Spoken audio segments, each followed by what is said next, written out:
Hello students, मैं S Chandrawat स्वागत करता हूं आप सभी का विनायक एजुकेशन ग्रुप के इस ऐप के ऊपर। प्यारे विद्यार्थी, आपके सामने फिर से लेकर हाजिर हो चुका हूं 12th क्लास केमिस्ट्री। और इस 12th क्लास केमिस्ट्री के अंदर अपन चर्चा कर रहे हैं लेसन फर्स्ट के बारे में। देखिए, लेसन फर्स्ट के अंदर अपन यहां पर चर्चा करेंगे ठोस अवस्था, सॉलिड स्टेट। देखो प्यारे विद्यार्थियों, 11th क्लास के अंदर आप लोगों ने द्रव एवं गैस अवस्था, इन दोनों को बहुत अच्छे से पढ़ा है।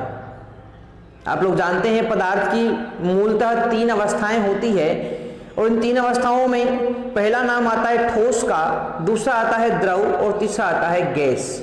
इसमें से द्रव और गैस को आप लोग पढ़ चुके हैं 11th क्लास के अंदर, और अब 12th क्लास के अंदर अपन पढ़ने वाले हैं लेसन फर्स्ट के अंदर ठोस अवस्था के बारे में, सॉलिड स्टेट के बारे में।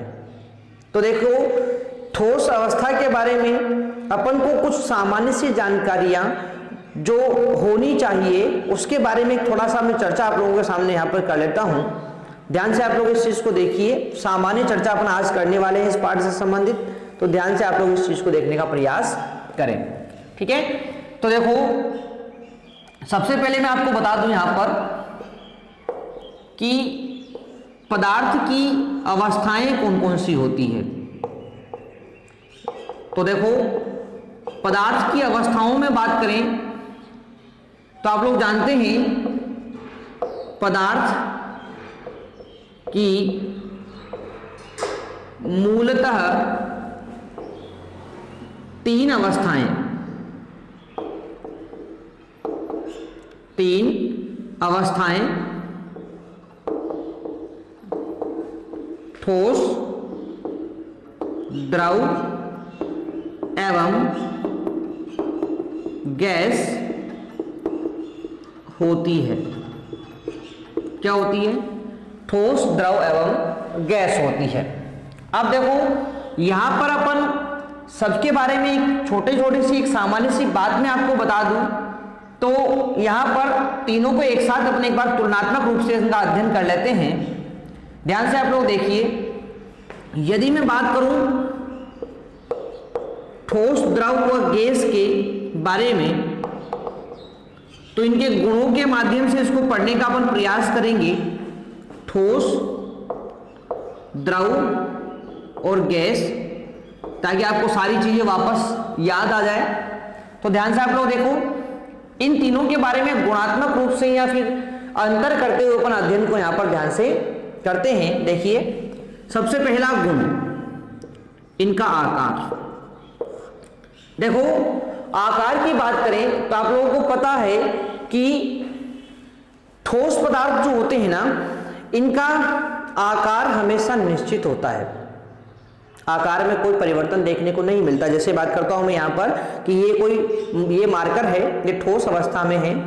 यदि इसके ऊपर कोई बाह्य बल नहीं लगा हुआ है, इसको रखा हुआ है केवल बिना कोई बाह्य बल लगाए, तो ये परिवर्तित नहीं होगा। इसका आकार जैसा है वैसा ही रहेगा।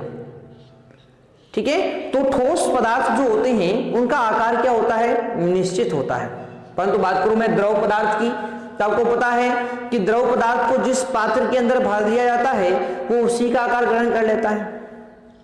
जैसे जल है, जल को आपने लोटे के अंदर भरा तो लोटे का आकार ग्रहण कर लेगा। जल को आपने किसी बाल्टी के अंदर भरा तो बाल्टी का आकार ग्रहण कर लेगा। तो जैसे आकार के अंदर, जिस पात्र के अंदर आपने भरा है उसी का आकार ग्रहण कर लेगा। मतलब क्या है? द्रव का आकार अनिश्चित होता है। और आप लोग जानते हैं गैस के बारे में, तो गैस का आकार भी क्या होता है? अनिश्चित होता है। सिलेंडर में भरेंगे, छोटे सिलेंडर में भरेंगे तो छोटा आकार होगा, बड़े सिलेंडर में भरेंगे तो बड़ा आकार होगा। यानी यहाँ पर केवल ठोस का आकार निश्चित होता है, बाकी दोनों अवस्थाओं का आकार क्या होता है? अनिश्चित होता है। तो आप लोग बता सकते हैं यहाँ पर कि ठोस का आकार क्या होता है? निश्चित होता है। द्रव का आकार क्या होगा? अनिश्चित होगा। और उसी प्रकार से आपके गैस का आकार भी क्या होगा? अनिश्चित होगा। ठीक है, चलो इसके बाद सेकंड में बात करने वाला हूं दूसरे गुण के बारे में, और वो है आयतन। अब देखो, आयतन का मतलब हुआ कि जो ठोस है वो आपको पता है जब उसका आकार बदल ही नहीं रहा तो जितना आयतन आपने पहले लिया था बाद में भी उतना ही रहेगा।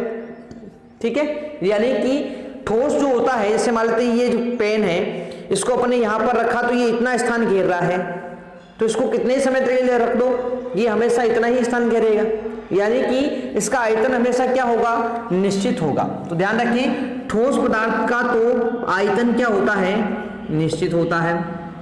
अब बात करें सर द्रव के बारे में, तो देखो भाई मान लेते हैं आयतन को अपन मापते हैं लीटर में, द्रव का आयतन कैसे मापते हैं, लीटर में मापते हैं। अब मान लेते हैं मैंने आपको 1 लीटर तेल दिया, अब 1 लीटर तेल को आप लोग चाहे बाल्टी में डालो, चाहे लोटे में डालो, चाहे कहीं पर कोई से भी पात्र में आप लोग डालो, उसका आयतन हमेशा 1 लीटर ही रहेगा, यानी आयतन में कोई परिवर्तन नहीं आएगा। आएगा क्या, नहीं आएगा। मतलब यहां पर द्रव का आयतन क्या होगा, निश्चित होगा। द्रव का आयतन क्या होगा, निश्चित होगा। और गैस के बारे में बात करें तो आप लोग जानते हैं गैस तो जिस पात्र के अंदर, जितने बड़े पात्र के अंदर भरी जाएगी उसी का आयतन वो ग्रहण कर लेती है, यानी कि गैस का आयतन क्या होता है, अनिश्चित होता है। आ जाएगी बात समझ में। अब सुनो, आकार आयतन के बारे में बात की तो ठोस का आकार और आयतन दोनों निश्चित होता है, द्रव का आकार तो अनिश्चित होता है परंतु आयतन निश्चित होता है, गैस के आयतन व आकार दोनों ही अनिश्चित होते हैं। यहां तक की बात आपको बिल्कुल समझ में आ गई होगी। तीसरे गुण के बारे में बात करूं तो वो होती है अंतराण्विक दूरी। अंतराण्विक दूरी, अब सुनो ध्यान से, अंतराण्विक दूरी का मतलब होता है 2 कणों के बीच दूरी। अब आप लोग जानते हैं ठोस, द्रव और गैस के बारे में, तो देखो ठोस के कणों के मध्य दूरी जो होती है वो सबसे कम होती है। देखो ठोस, जैसे मान लेते हैं मैं इतना सा ठोस ले लेता हूं, इतना सा द्रव ले लेता हूं, ठीक है, और इतना सा मैं गैस ले लेता हूं, तो आप लोगों को पता है कि ठोस के कण बिल्कुल पास पास होते हैं, यानी इनके कणों के मध्य दूरी क्या होती है, बहुत कम होती है भाई। इनके कणों के मध्य दूरी क्या होती है, बहुत कम होती है। और द्रव के कणों के मध्य दूरी थोड़ी ज्यादा होगी, गैस के कणों के मध्य दूरी और ज्यादा होगी।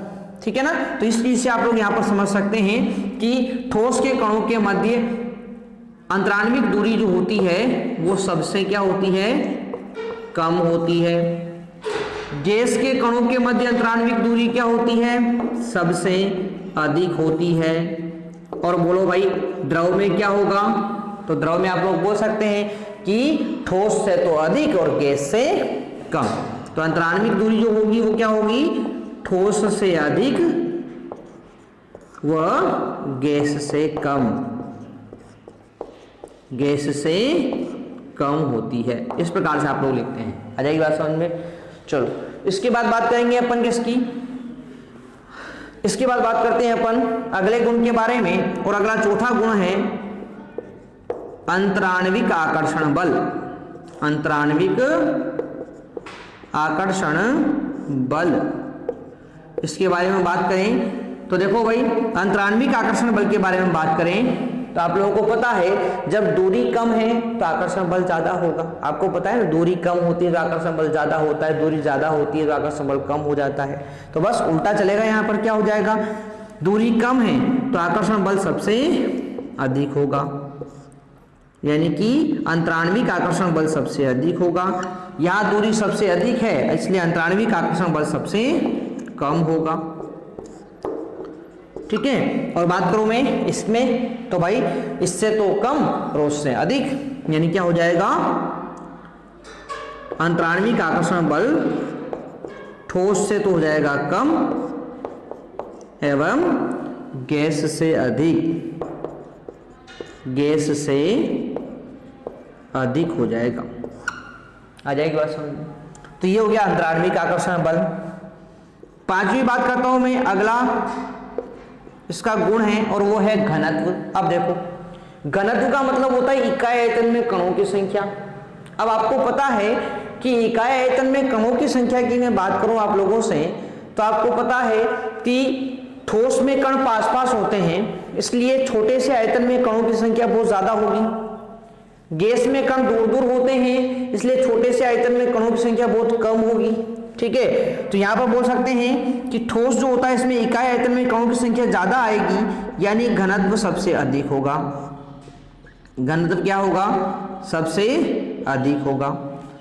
आगे बात करूं मैं यहां पर गैस के बारे में, तो घनत्व सबसे कम हो जाएगा भाई, क्योंकि दूर दूर होते हैं ना कण, इसलिए। अब बात करूं मैं किसकी? द्रव की, तो इनके बीच के गुण द्रव में पाए जाते हैं, यानी कि यह यहां पर क्या होगा, देखो घनत्व ठोस से तो कम और गैस से अधिक, तो क्या बोल सकते हैं? घनत्व जो होगा वो ठोस से कम एवं गैस से अधिक होगा, गैस से अधिक होगा। ठीक है, तो ये चीज आपको ध्यान रखनी है। अगले गुण के बारे में बात करें तो अगला गुण होता है आपका विसरण। विसरण यानी एक दूसरे के अंदर मिल जाना। अब आप लोगों को पता होना चाहिए एक दूसरे के अंदर कोई भी पदार्थ कब मिलता है, तो ध्यान रखें भाई, एक दूसरे के अंदर पदार्थ तब आसानी से मिलता है जब उनके कणों के मध्य दूरी ज्यादा हो। अब दूरी ज्यादा है तो बीच में खाली स्थान होगा ना, इसीलिए दूसरा पदार्थ वहां पर आसानी से मिल जाएगा। यानी कि विसरण की प्रक्रिया वहां ज्यादा होगी जहां पर दूरी ज्यादा है। तो बताओ भाई, दूरी ज्यादा कहां पर है? यहां पर है। दूरी ज्यादा है ना, तो विसरण सबसे अधिक कहां होगा? यहां पर होगा। इसीलिए तो आपको पता है गैसें बहुत जल्दी फैल जाती है। विसरण का मतलब होता है फैलना। ठीक है, तो यहां पर विसरण की प्रवृत्ति क्या होगी? सबसे अधिक होगी, क्योंकि भाई सबसे ज्यादा दूरी यहां पर है, तो विसरण की प्रवृत्ति सबसे अधिक यहां पर पाई जाएगी। अब बात करें द्रव, तो आप लोग जानते हैं द्रव भी द्रव में आसानी से मिल जाते हैं, यानी कि ये भी मिल जाते हैं, परंतु ठोस की बात करो, ठोस को ठोस में मिला के देखो, आसानी से मिलते हैं क्या भाई?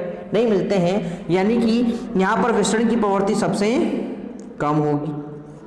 भाई ठोस ठोस में आसानी से नहीं मिलता, यानी विसरण की प्रवृत्ति सबसे कम होगी और वहां पर सबसे अधिक होगी। अब बात करें द्रव की, तो क्या होगा? इससे तो अधिक तो उससे कम। तो क्या बोलेंगे अपन? ठोस से अधिक एवं गैस से कम, गैस से कम। ठीक है भाई, तो इस प्रकार से आप लोग बता सकते हैं। यहाँ पर ये 6 गुण तो अपन ने पढ़ लिए हैं। आशा करता हूं आपको ये 6 गुण तो बिल्कुल यहाँ पर समझ में आ गए होंगे। आगे बात समझ में? चलो, तो ये कुछ गुण हैं अपने पास जिनके बारे में अपन ने बात की है। ठोस के आकार, आयतन, अंतराणविक दूरी, अंतराणविक आकर्षण बल, घनत्व और विसरण। क्या बताया मैंने आप लोगों को? ठोस के, अभी अपन किसके बारे में बात करेंगे? केवल ठोस के बारे में बात करेंगे। ये तो मैंने आपको तुलना करने के लिए बता दिया है। बाकी ध्यान रखें, ठोस के गुण आपको ध्यान रखने थे। ठोस का आकार निश्चित होता है, आयतन निश्चित होता है, अंतराणविक दूरी सबसे कम होती है, अंतराणविक आकर्षण बल सबसे अधिक होता है, घनत्व सबसे अधिक होता है, विसरण की प्रवृत्ति सबसे कम होती है। ये चीज आप लोगों को यहाँ पर ध्यान रखनी है। ठीक है ना? तो एक ठोस अवस्था के बारे में एक सामान्य सी जानकारी मैंने आपको दे दी है कि पदार्थ की अवस्थाओं के अंदर ठोस जो है एक मुख्य अवस्था होती है। द्रव और गैस को आप लोग 11th क्लास के अंदर पढ़ चुके हैं। अब अपन यहाँ पर ठोस अवस्था के बारे में बात करेंगे। तो ठोस अवस्था के कौन कौन से गुण होते हैं वो मैंने आप लोगों को यहाँ पर शॉर्ट में बता दिए हैं। आशा करता हूं आपको ये गुण तो बिल्कुल समझ में आ गए होंगे। ठीक है, चलो, तो ये था अपना ठोस, द्रव और गैस से संबंधित विभिन्न प्रकार के गुण जो अपन को यहाँ पर समझ में आना चाहिए। आ जाएगी बात समझ में यहाँ तक? चलो ठीक है, तो यहाँ तक की चीजें आप लोग अच्छे से कंप्लीट करेंगे। इसके बाद ठोस अवस्था के बारे में और भी कुछ महत्वपूर्ण विशेषताएं हैं जिनको अपन पढ़ेंगे नेक्स्ट वीडियो के अंदर। तो वहां तक आप लोग अच्छे से इसको कंप्लीट करें। कहीं पर कोई दिक्कत आती है तो आप लोग मुझे बताएं। ठीक है, तो मिलते हैं अपन नेक्स्ट सेशन में। तब तक के लिए take care, bye.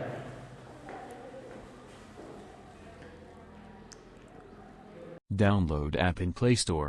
Vinayak Education Group. Online course and classes. RBSE 12th. Chemistry. Physics. Biology. Hindi and English. RBSE 10th. Science. Maths. Social Science. Sanskrit. Hindi and English. Vinayak Education Group. This app is perfect for you. All RBSE classes. In this app. Every day. Online classes of video lectures and weekly test. Challenge. Thanks for watching and download.